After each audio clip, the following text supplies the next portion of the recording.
Hi guys, magandang umaga, magandang gabi sa inyo. Ngayon guys, anong tayo ngayon? Ang menu natin ay kangkong, adobong kangkong. Ayan guys, ano ko na, prepared. Tingnan niyo ang ano niya, yung kahoy ng kangkong.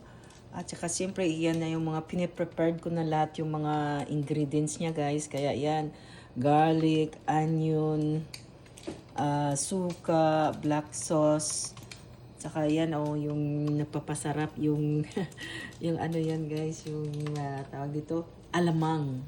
Ayan, yung ilalagyan ko rin siya ng chicken cubes kaya ito. Ayan, inano ko na siya, linagyan ko na ng mantika ito. Kaya gisa-gisa lang natin ito guys, kaya simple lang ito, parang ano lang. Gusto ko lang simple Kaya kangkong adobo. Ilagay na natin yung garlic. Ayan. Alam mo, paborito ko ito nung nasa Pilipinas ako. Gusto ko ito, adobong kangkong.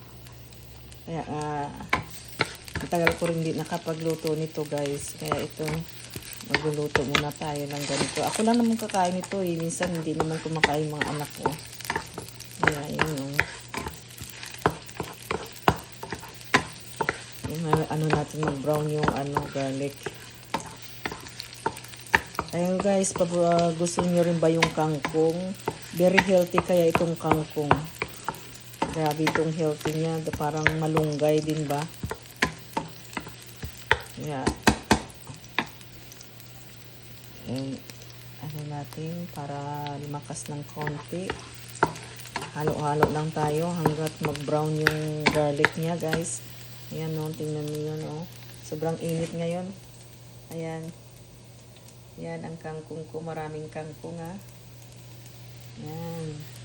Ayan, umiinit na siya guys. Gisa-gisa lang tayo hanggang mag-brown. Parang palakasan ko nga siya.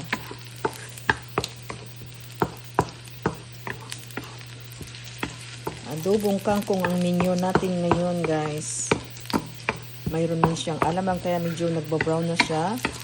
Ilagyan na natin yung onion. Ayan. Ganun lang guys.